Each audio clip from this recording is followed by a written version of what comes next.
Opa, seja muito bem-vindo de volta. A gente já passou por todas as aulas introdutórias sobre lógica de programação, a gente já aprendeu sobre if, else, while, estruturas, variáveis, então todos os fundamentos de lógica de programação essenciais para a gente começar a evoluir aqui no Java.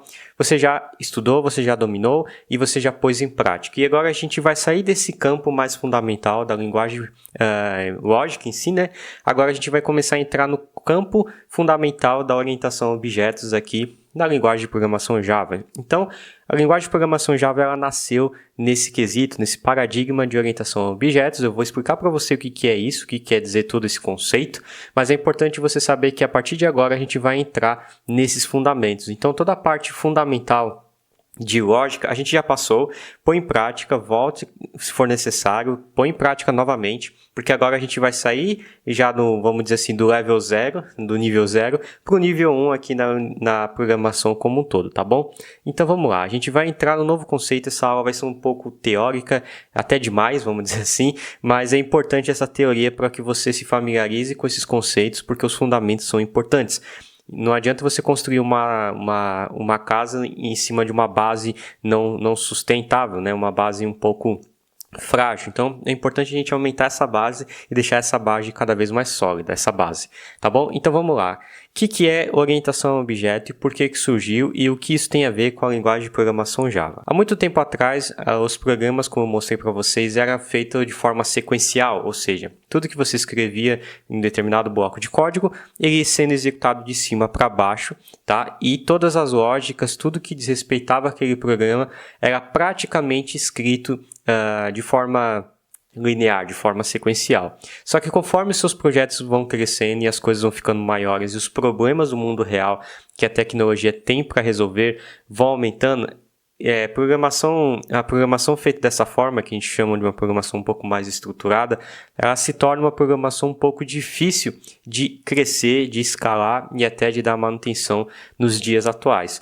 Então surgiu-se o paradigma de orientação a objeto, que nada mais é do que você fazer de uma forma ou de outra que todas as coisas do mundo real, todas as coisas que você tem, que você consegue observar, como por exemplo esse smartphone, esse óculos, qualquer coisa do mundo real, a pessoa Thiago também, possa ser entendida e trazida para o mundo computacional e a gente conseguir tratar eles como formas de objetos. Então, qualquer coisa no mundo computacional, quando a gente programa orientado a objetos, por isso que o nome já diz orientado a objetos, qualquer coisa a gente pode tratar ele como sendo um objeto para que a gente consiga reutilizar ele novamente no futuro do código, no futuro da estrutura e do sistema como um todo. Então, se eu criar uma planta como essa, tem uma planta aqui, o que eu vou fazer? Eu posso criar um objeto planta que tem algumas coisas dentro dela, algumas propriedades e alguns comportamentos diferentes, tá? Então,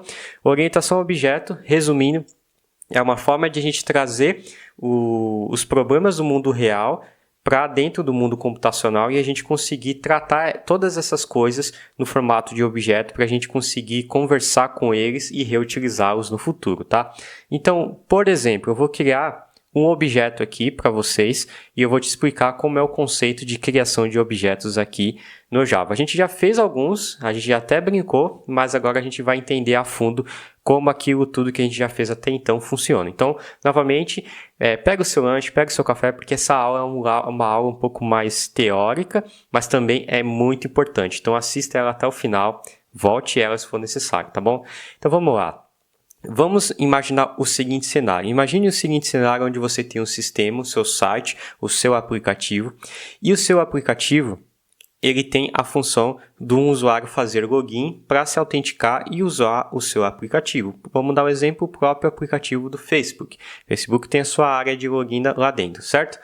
Toda a área de login vai precisar de um usuário. E o usuário pode ser milhões. Hoje o Facebook, por exemplo, tem bilhões de usuários. Então a gente precisa de um código que a gente consiga reutilizar, como a gente aprendeu até no ponto de vista de comportamentos utilizando métodos. Só que a gente também pode reutilizar, além de métodos, outras estruturas, como propriedades em geral. Então a gente pode criar uma estrutura onde a gente consiga criar objetos do tipo usuário, tá? Então, para fazer isso, a gente vai fazer o seguinte, ó.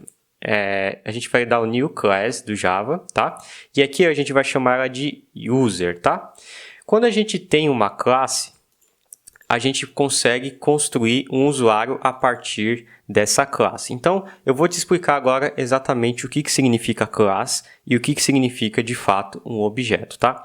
Todo objeto, ele precisa ter um molde, ele precisa de um formato para que ele tenha vida, para que ele exista no ponto de vista computacional. Por exemplo, para o usuário, para a gente ter, por exemplo, 10 usuários no sistema, a gente precisa saber o que esse usuário vai ter. A gente precisa de um molde para dizer o que esse usuário vai ter. Ele vai ter nome, ele vai ter e-mail, ele vai ter idade, o que ele vai ter, tá? Então, a classe, ela é para isso. A classe nada mais é do que um molde para se criar objetos. Ou uma outra analogia que a gente tem, por exemplo, que eu posso descrever aqui para você, é igual fazer pão de queijo. Imagine você vai fazer um pão de queijo no forno. O pão de queijo, cada pão de queijo que sai, ele tem um formato padrão, certo?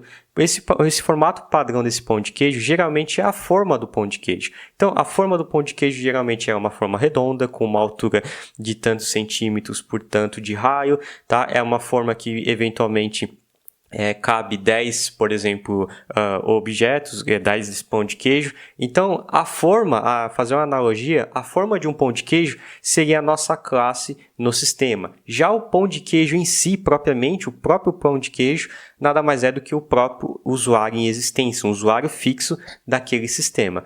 Então, se a gente quiser ter e manipular centenas ou até milhares de usuários dentro de um sistema, a gente precisa de um molde informando qual que é a estrutura que esse usuário vai ter. Então, nesse exemplo que eu quero dar para você, a gente vai ter um usuário com duas estruturas, o primeiro nome e o último nome desse usuário no nosso sistema, tá? Então, basicamente, uma classe, ela precisa definir o que a gente chama de membros, tá? Que tipo de membros ela pode definir? Ela pode definir propriedades e também pode definir comportamentos, que a gente chama de métodos, tá? E métodos, que são os comportamentos que essa classe e esses objetos vão ter depois que ele tiver vida. Então, por exemplo, a nossa classe usuário vai ter uma propriedade chamada do tipo string, que é um texto, e ele vai armazenar o primeiro nome, então vai ser o first name, e ele vai armazenar também o último nome do usuário, que seria o last name, tá? Então, a partir de agora eu tenho um molde de um usuário, um molde responsável por sair vários usuários dentro dele. E agora, depois de declarar, essa parte foi a declaração, tá? Depois de declarar todo o molde responsável por ter as propriedades de um usuário, quem precisar de uma forma ou de outra dentro do sistema ter vários usuários, a gente pode começar a dar vida aos objetos, a criar objetos de vários usuários. Então, a gente vai declarar agora, como a gente tinha declarado o tipo inteiro X, o tipo string de texto, a gente vai declarar o nosso novo tipo agora, que vai ser o tipo user. Então, você vê que ele vai importar aqui do meu pacote, onde a gente tinha definido lá na aula de package. Então, agora, depois de ter declarado uma variável que vai armazenar alguma estrutura do tipo user, eu posso dar um nome para ele. Eu vou chamar esse usuário de user A. Então, vai ser o primeiro usuário do meu sistema. E agora eu vou dar igual, que vai ser o recebe, e igual a gente fazia com números, né? A gente tinha lá a estrutura, por exemplo, int x recebe 0, a gente vai fazer o new user, passando uma instância da classe, e a partir desse momento a gente vai ter a declaração de um novo objeto usuário. Então, dentro do meu sistema agora, eu consegui trazer um problema real do mundo real, como, por exemplo, existia um usuário e trouxe para o mundo computacional para a gente conseguir manipular ele, tá? Então, a partir de agora, a minha estrutura de dados user, né, o meu objeto user, a gente chama de, em termos técnicos, instanciar um objeto. A partir desse momento que esse objeto teve uma instância, ele se tornou vivo, ele está em existência aqui no sistema, ele está alocado espaço de memória para ele, eu posso acessar suas propriedades e métodos, que no caso seriam os comportamentos. Então, vou dar um user a ponto, e aí eu tenho a referência para as minhas propriedades declaradas naquela classe. Então, por exemplo, o primeiro nome eu vou chamar ele de Thiago, tá? E aí o segundo nome, que é o user a ponto last name, eu vou chamar ele de Aguiar, que é o último nome. Então, a partir desse momento, eu tenho um usuário vivo no meu sistema, tá? Eu tenho somente um usuário. Se eu quiser criar um outro usuário, eu não preciso necessariamente criar várias variáveis e definir cada lugar uma propriedade e armazenar separadamente o primeiro nome e o segundo nome. Não, a gente consegue organizar em forma de objeto para a gente conseguir manipular eles no futuro. Então, se eu quiser criar um novo usuário no meu sistema, eu poderia instanciar mais um usuário B. Vou dar o new, quando eu dou o new eu trago em existência esse usuário, e a partir desse momento eu consigo, utilizando o conceito de classe que define para mim qual que é o molde responsável por criar vários outros usuários, eu posso criar um novo usuário com outro nome, por exemplo, João, tá? E aí o sobrenome nele vai ser da Silva, por exemplo. Tá? E aí, se a gente começar a imprimir o nosso log, a gente pode dar aqui, ó, system.out.println, a gente pode imprimir o user a.firstname e depois a gente pode imprimir o user b.firstname, tá? Então, nesse momento, o meu sistema agora tem 2 usuários armazenados lá dentro, na memória dele, de uma forma ou de outra, e eu consigo manipular as suas propriedades e os seus comportamentos, tá? Então, quando a gente cria a classe, é simplesmente para definir um molde para que esse molde seja responsável por instanciar e gerar novos objetos a partir dele. Se o meu usuário do meu sistema precisa de uma forma ou de outra, por exemplo, armazenar a senha, eu posso colocar a propriedade password e essa propriedade vai ser armazenada dentro do meu objeto para eu conseguir manipular ele no futuro, tá? Então, esse é o conceito de classe e esse é o conceito de objetos. Agora, eu falei que ele precisa armazenar propriedades e além das propriedades a gente pode também armazenar métodos que são comportamentos do mundo real também. Então qual que é um comportamento que um usuário do mundo real poderia eventualmente ter? A gente poderia ter um comportamento onde a gente conseguiria buscar, por exemplo, o nome completo desse usuário, tá? Então, entre os conceitos de métodos aqui também, e cada classe pode ter um método dentro dele, tá? Então, a gente pode ter um método aqui, por exemplo, vamos brincar novamente. Vamos mudar esse caso aqui. Eu não vou mais criar a classe user, eu vou apagar a classe user e eu vou fazer outra estrutura para a gente internalizar esses fundamentos. Vou apagar todo esse código e vamos fazer mais uma vez, só que com outra regra, com outros conceitos, tá? Então vamos lá.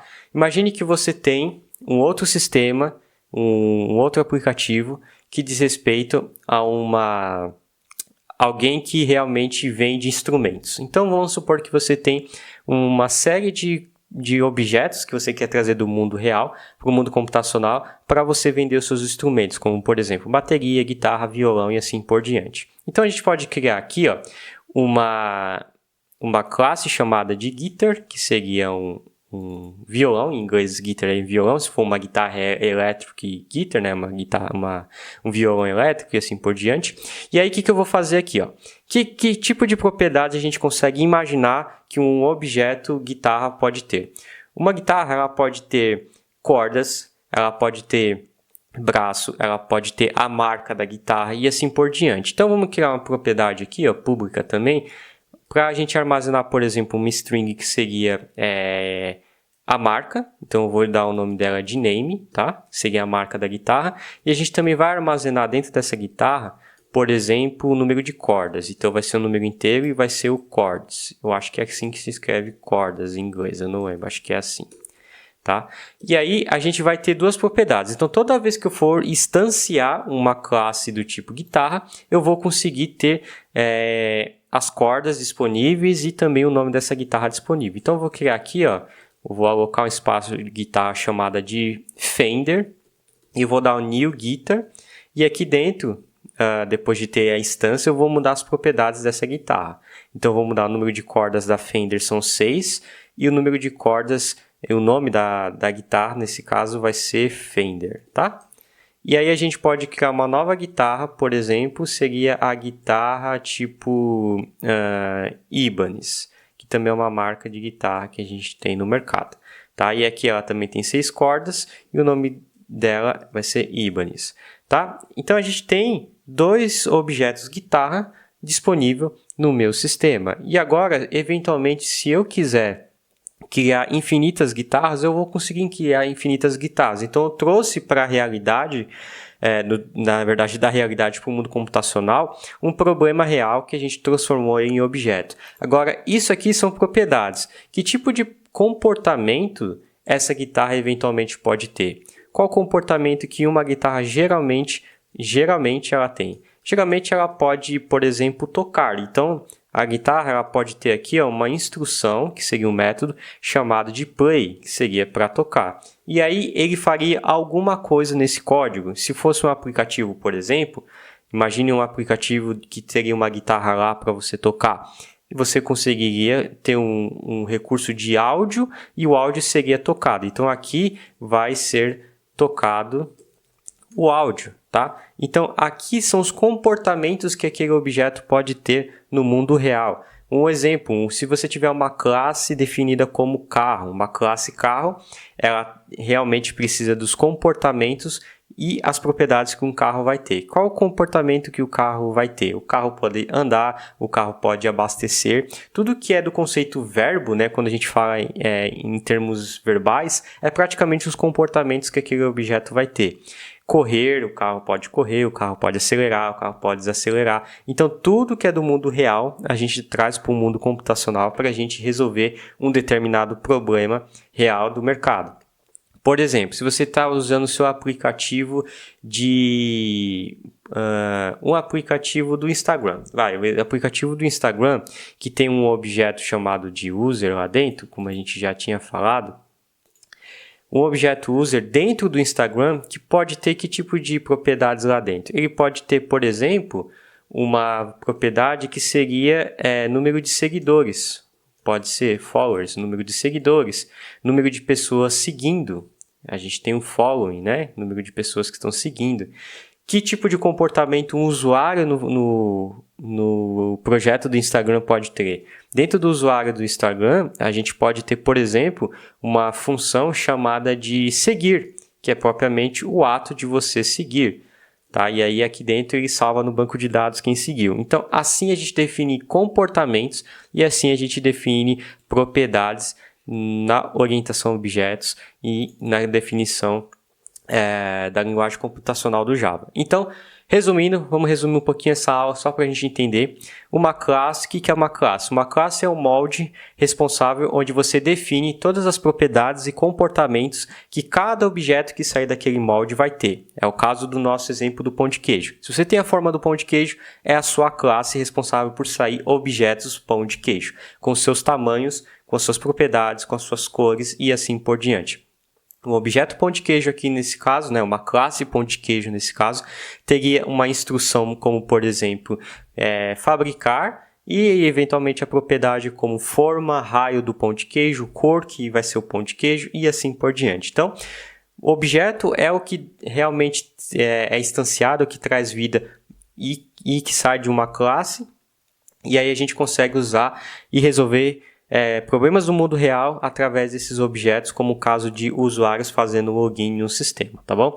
Então, volte essa aula novamente se for necessário, pause ela, faça com calma, veja os conceitos, crie suas próprias classes, imagine algum cenário real que você quer trazer do mundo real para o mundo computacional, e aí você vai conseguir absorver esse conceito de propriedades e comportamentos que os seus objetos precisam ter para que ele tome existência, tá bom? O outro exemplo real que eu vou dar para você, além de usuário, imagine o seguinte cenário também. Imagine você preenchendo o seu formulário do correio. E aí o correio te pede para você preencher os seus dados do seu destinatário, né? Então a gente pode ter eventualmente um usuário chamado de destinatário, um usuário chamado de remetente. Dentro de cada um vai ter um endereço e assim por diante. Então tudo do mundo real a gente pode trazer para o mundo computacional. Se você vai vender celular, se você está fazendo um aplicativo de e-commerce, vai vender celulares, a Samsung vai vender um Motorola, então você pode ter um objeto chamado celular dentro do seu projeto, ou um objeto produto com o nome de celular, né, com tipo celular, e assim por diante você vai trazendo para o mundo computacional os problemas do mundo real, tá bom? Então essa é a aula de hoje, põe em prática, crie seus objetos, põe nos comentários caso você tenha dúvida e eu posso tentar te ajudar eventualmente numa dúvida que você tem. Então não se preocupe com isso agora, vamos para a próxima aula e aí a gente vai começar a brincar mais com esses conceitos de orientação a objeto, tá bom? Eu vou ficando por aqui e te vejo no próximo vídeo.